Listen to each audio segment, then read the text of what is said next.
אני מזמינה לבמה את נאוה סולמן, מאמנת אישית בהרצאתה בזכות מתנת הקשב והריכוז. בבקשה. בוקר טוב. לפני שאני אציג את עצמי, אני רק אומר שלדעתי ובחיים שלי למדתי להפוך את ההפרעה הזאת שהחברה אומרת ומספרת עליה למתנה. אז איך מזהים מישהו עם קשב וריכוז? אנחנו רואים פה תמונה יפהפייה, כשהגברת באמצע היא גברת לבנה. אנחנו בפארק הלאומי של גאנה שבאפריקה, והיא רוצה ללמוד לרקוד.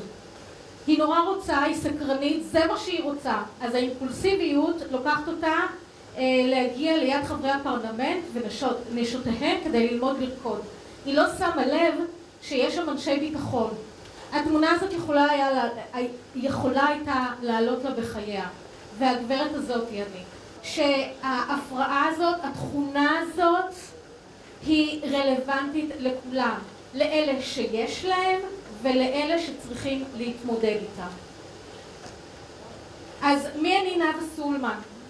יש לי הפרעת קשב וריכוז, וזה אומר שלפעמים, הרבה פעמים, מאוד קשה לי בחיים. קשה לי כי אין לי התמדה, קשה לי כי קשה לי לעבוד בצוות, קשה לי כי אני חסרת מיקוד.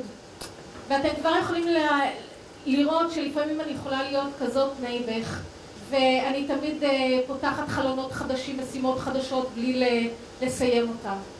הקשיים האלה הביאו אותי לקריירה מאוד מאוד מיוחדת.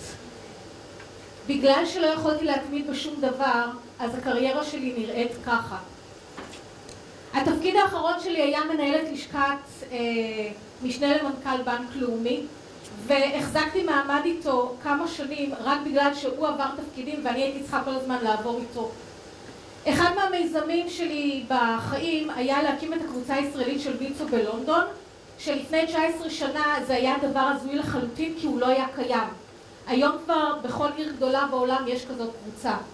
אבל בין היתר בואו נשים לב לאיזה מקצועות ונושאים הגעתי, אלוהים ישמור.